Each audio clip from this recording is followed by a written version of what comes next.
Hi guys, and welcome back to another episode of Frozen Fortunes. I'm really looking forward to this. I've been in a very good mood over the past, episode and a bit, and I'm hoping that will continue today. But before we get into any of that, I do quickly want to just shout out a YouTuber I came across about a week ago, just simply called Non-League YouTube. I think it's Non-League YT.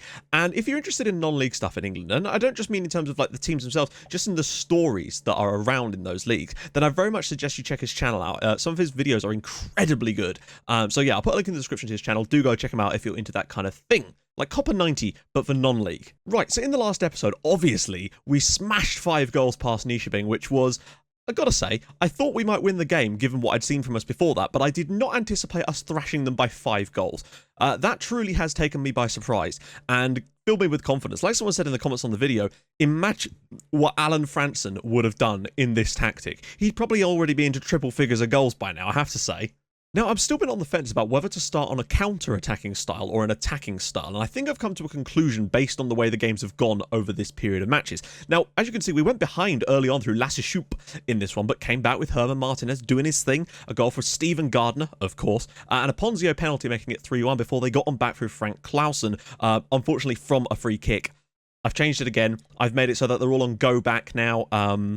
It's deafening. I'm still waiting to see if you guys have got any suggestions for a free kick defending idea, because I'm at a loss on it at the moment. But yeah, we came from behind in this one to take the win, and that's kind of been a theme lately. Not a lot of possession, but created plenty of chances in this game. Next up, we were at home against Vejle. Ironically, a team who normally do reasonably well, except when they play against us. We've actually got a relatively decent record against them.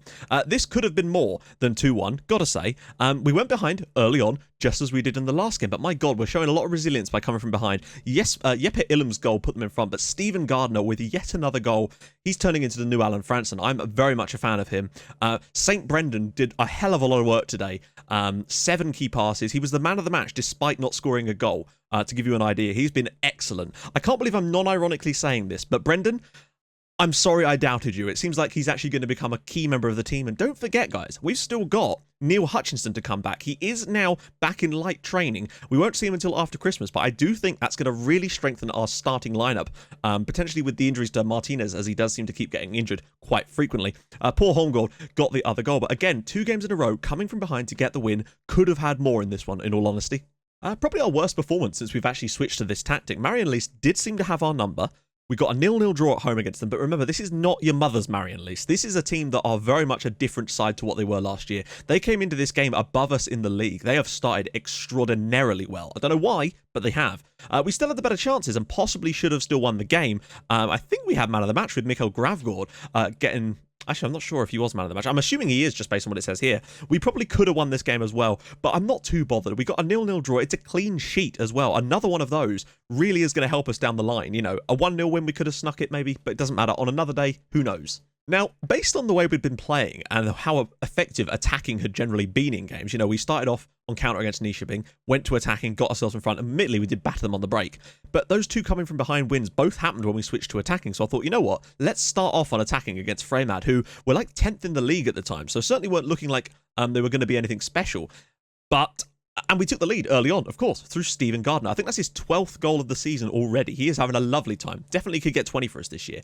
Main problem was, I didn't know where to go after that, and then when they started throwing stuff at us, they got a penalty, which was a bit disappointing, I have to say, and then Sebastian Andersson's winner late on. I actually think counter-attacking is a good approach for us. Play on the counter for the first 25 minutes. If you go ahead, stay on counter, absorb the pressure and break on them. If you don't, then start to turn the screw on them, and you can kind of adjust it on the fly. But I think starting out on attacking is a little bit over the top and doesn't leave you a lot of options later on in games. Tuvenon did make some mistakes in this game, unfortunately considered the penalty as well. But an all-round good set of fixtures. Could have been better, but could have been a hell of a lot worse too. And all of that leaves the league like this. We are 6th place with 23 points from 17 games. Fremad and Marion Lease, the teams around us, have played an extra game. We can't catch Marion Lease in today's episode. Well, maybe.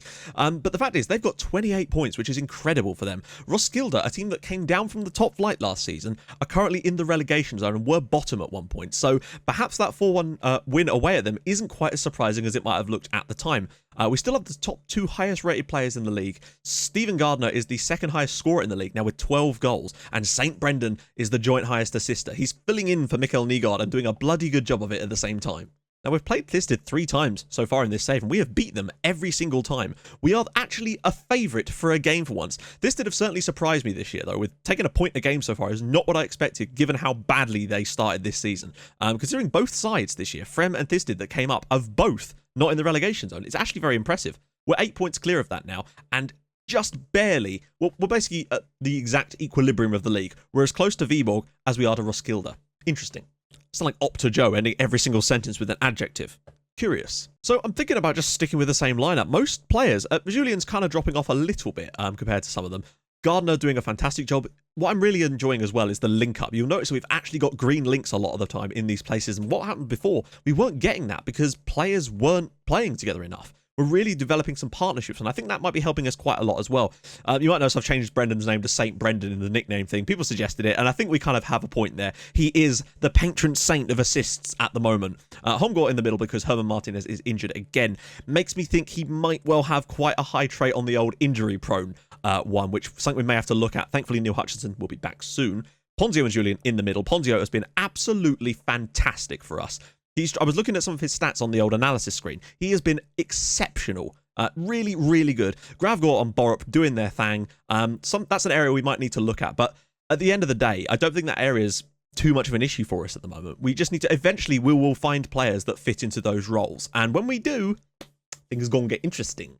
And at the back, Cariso, Nielsen, and Tuvanon. It's a shame Nielsen will be leaving, but that's just life, isn't it? It's really a shame for me, though, that Julian is going to be leaving to join Sochaux. And as far as I can tell, he's leaving at the end of his contract with Odense, which must have been really short, which means we're not going to get any money out of that. Bit of a pain in the bottom. Right, let's pick the bench for today. Pick without restrictions, unpick positions. Bjornsson, Betzer, Dirmosa, Martinez, Gunnarsson, Thorstensen, and Nyberg. Nyberg, we might go with that. Martinez, we'll use him if we have to, but I'll probably bring Oskari Nyberg on. Basically, I have also got switched the shovel tactic to attacking just so we can train that, but I'll probably make another version of the Snowpiercer to train the attacking version of this tactic. That way we've got that nice and trained. Right, let's get into it. Question of the day, and today's question is this. What is the big change you would like to see in FM19?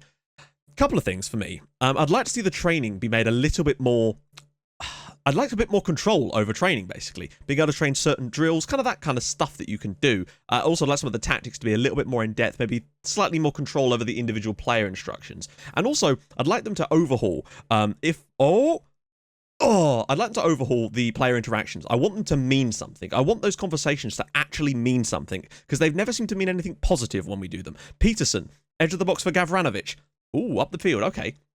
So this did have started quite well over the first 18 minutes of this game. I haven't actually made a single jump cut yet or anything, and not much has really happened so far. But again, we'll sort of bide our time for the opening moments of the match, sort of the first 25 minutes, half an hour, and that gives us a chance to sort of save a bit of energy, let them come at us for a bit, and then hopefully we can then spring on them. Now, that's the plan anyway. Oh, what a tackle from Tuvanon. That is excellent play from him. Gavranovic, edge of the box for Laurenborg.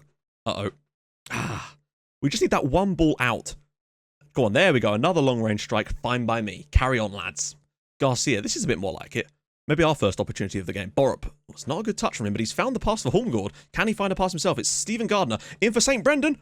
And St. Brendan gives us the lead. Our first chance of the game, and we've created a goal. And that is a huge goal that will push us up into well, we're already 6th place, aren't we? But it would really start to consolidate us in that top half of the table. It would put a 5-point gap between us and the teams below. Based on the way we're playing now, this is an unbelievable pass from Stephen Gardner, by the way. Great finish from St. Brendan, and it is 1-0 B67. I think we can kind of stay on counter now based on that. Our pass completion is 78%, which is remarkably high when you think about it, and now we have a penalty as well. This is like the Nishaping game all over again. Come on, Ponzio. He's been excellent for us this year. I really hope he scores this, because I think 2-0 up would be very difficult to come back from. It's now 2-0 B67 against Thisted. Oh my goodness, I hope you're enjoying these results as much as I am, because it feels so good to finally be onto something here. I still don't think we're going to have enough in the tank to be pushing towards a playoff spot this year. There are better sides than us in this league, but my goodness, with the right players next year could be our year. Ponzio, nope. Looking long, and I tell you what, Beck is through here. Goalkeeper's out, and wow, he should have scored there. The keeper, I don't know what he's doing. Ball in. Are we going to score from a corner? Wouldn't that be something? Julian, can he pick someone out? Finds Nielsen. Can he pick someone out? No, we can't. Interesting that we only leave one man back when we do that. Might leave us a bit vulnerable on the counter-attack. I don't think Beck's going to be able to do much here. Great tackle from Rasmus Borup. Watch out for the man at the back post, though. Well, I mean, this should be level properly with the chances they had. Half time, and we are proper jammy bastards. We've had 2 shots and we've scored 2 goals. This is a new era of clinicalness from us. It really, really is. And now at the moment, we'd actually be 6 points above 7th place, which would really start to consolidate that position. It's not been the perfect first half, but we're getting a lot of decent pass completion. Crosses aren't amazing. Headers won. This did really do like to play the ball around, but they've just not done a lot with it. Not had a single shot on target. Long may it continue. I just don't want to see us throw this away, but I think what's more likely to happen is that Thisted will start to throw more and more men forward, and the 2-goal lead really will come into play here. Hopefully, we should be able to catch them on the break in this second half. That's the plan anyway. Okay, Martis. 62 minutes on the clock. We're still 2-0 up. We haven't really created much since our penalty. We have had another shot, apparently. Muller's ball in. Oh my goodness. Mikkel Gravgod. I don't know why I keep calling him Mikkel. It's not his name. It's Michael. Right, substitutions are afoot, as I say. Homgor, I'm going to get him off. I'm going to get Oskari Nyberg on, because he's big, and he can win headers for us in those areas. Julian is... Weirdly, his morale is a little bit on the low side, which is strange to me. We're going to get Thorstensen in for him and just kind of leave the rest. We've got options on both the wingback positions later on if they get a bit knackered. We've also got a potential replacement for Ponzio if we want to get Diamosa in for a little bit. I'm happy with the way things are going. I would really like us to get a clean sheet. And are you joking? He's been on the pitch. He literally must have run straight onto the pitch, buggered his knee up, and hobbled straight off again. Okay, let's immediately get Oskari Nyberg back off again. We're going to have to get Herman Martinez on, which is not really what I wanted to do right now, but, I mean, he is the best player for that role, so that's also all 3 substitutes done. Hopefully we can see this game out. We've not played brilliantly, I've got to say, but what I also would add to that is that despite that, we've created a lot with very few actual shots. Gavranovic, this is just going to be another long shot, isn't it? Yeah, there we go, perfect. Lovely defending from us today. Gavranovic, they're pushing at us. We've not really managed to catch them out, particularly on the break so far, which is surprising, actually. I was expecting a bit more. Oh, now we've got a penalty given against us. Ah, why? Who was it? Was it Carrizo? It's such a shame because Tuvanon has been playing exceptionally well today and was looking like a man of the match performance. Nielsen steps up and it is 2-1 with 5 minutes to go. Don't bottle this, guys, if you could avoid it. We've played well enough, I think. But again, they have had a decent number of chances today. I just don't want to see us mess this one up from here. Come on. They've made one more change, but I do think we're going to get away with it here. Nothing's actually happened since their goal, to be fair. We've defended pretty solidly other than the penalty. Orbeck. It's Beck. Come on, this game should have finished 30 seconds ago. And there it is. A 2-1 win. It's not an emphatic result by any stretch. Didn't make many key passes today. They really did seem to have... yeah, they had sort of had our number, but we found the goals anyway. So I'm pretty pleased with that. That's a good result. It's another win. What more can we want? Right, we are back on the day of the game away at Vejle. They're top of the league, so I'm not expecting anything from us here. It's basically a free hit, but you just never know with this team. The way we played against Viborg, on another day, we win that match, or at least get a point. So who knows? Maybe we could pull something off against top of the table Vejle. That would be amazing. The other change I've made in this one is move this back to being a covering player, because I noticed our middle defender sometimes underperforms compared to the ones around him, and I do wonder if just giving him a slightly different role to do might enable him to perform a tiny little bit better. Gardner has also signed a proper contract with us, so we did have to break the bank a little bit, but I felt it was important. He's the top scorer for us this year, and I don't want to lose another player like that. Ramon Arce has also gone out on loan. He wasn't getting in the team, and he was starting to complain, and then our White Knights over at Fylkir in Iceland came in and offered to pay his entire wages for a full season to have him on loan. So that's like nearly £400 a week off of the wage bill. And also we might be sending out Thorstensen on loan, which is another load of money off the wage bill, just to help keep the club stable for players that aren't really playing at the moment. I also wanted to show you Stephen Gardner, because I was going to in the last video, but it got a bit long. He's already valued at 2.6k, so I think there's something to this lad. He's on a 2-year deal with us now, which is excellent. That 16 finishing really is key for us. He's got a balanced personality, so it's not fantastic, but it's better than nothing. Great natural fitness, actually. He's got some interesting stats. His teamwork is very high. Off the ball, he is improving as well, which is very, very important. So hopefully, we can start to see some more out of this lad very soon. Well, even more than he's already given us. One final thing I did want to briefly touch on is our under-19s. They're currently sitting 7th in their league with 24 points from 16 games. But the key thing is, look at last season. We came 9th with 21 points. So we've already got 3 more points despite having 6 games less. We've improved every single season that we've been in this under-19s league. And we're looking bloody good. We're right in there. We could technically go as high as 4th if we start picking up a couple of wins. So it does seem like our under-19s are improving as well. Just thought I'd let you guys in on that part of the team. But without any further ado, let's get into today's game. I don't think that we're going to be getting anything from this game, but you just never know. We're going to go out there with our counter-attacking approach and just throw everything at them, because why the hell not? We've not been smashed at any point since we switched to this tactic. We lost 2-1 to Vejle, and we lost 2-1 against Freymad. I think it was Freymad. So we've not seen any poor results for us so far. They're playing a very narrow system, which is interesting. I kind of want to show them all onto their weaker foot as well. Eric's the one I'm mainly worried about. That guy is an absolute menace. Right, let's get into this one. Not expecting anything from the game. I just want to see us not totally embarrass ourselves. That's kind of where I want to see from this match. Maybe get a goal, maybe just give them a run, create a few opportunities, and show that there is definitely something there for us next season. Well, they're certainly putting the pressure on in the opening minutes of this match. That is for damn sure. Gardner's in here. Can he shoot? And a good save by Pritz in goal, and our first chance of the game. Watch out for Eric. Watch out for Eric. Oh, he's all the way through. My goodness, this guy is just unplayable in this division, genuinely. I don't think there's any way to stop him. We're going to try and mark the crap out of him for the rest of the game. But he is just so... he is not a player for this division. He is most definitely a player from the upper division. Look at this. Our defender's right there, and he's just ghosted straight through. The defender has completely stood still, in fairness to Eric there. We didn't really help our situation. Right. How can we fix this? I'm also going to switch to the attacking Snowpiercer, because we have gone a goal down, so we might as well have a crack at this game now. That's sort of the plan. If we fall behind in a game, we switch to the attacking version. If it gets to half an hour or so and we're still at 0-0, then we'll switch to the attacking version for a bit, just to sort of freshen things up a little. Mikkelsen. Madsen. We seem to be playing quite a high line, and I'm a little bit worried that Eric might just be able to get in behind too much for us. I might tell us to drop a little bit deeper than we currently are. Wow. Oh my goodness, he's pulling up into all sorts of positions. This is looking like it's going to be a long day for us. Man at the back post, he probably will shoot here. Oh my goodness, the ricochet goes straight to Jens Sloth, and it is now 2-0 to Vejle.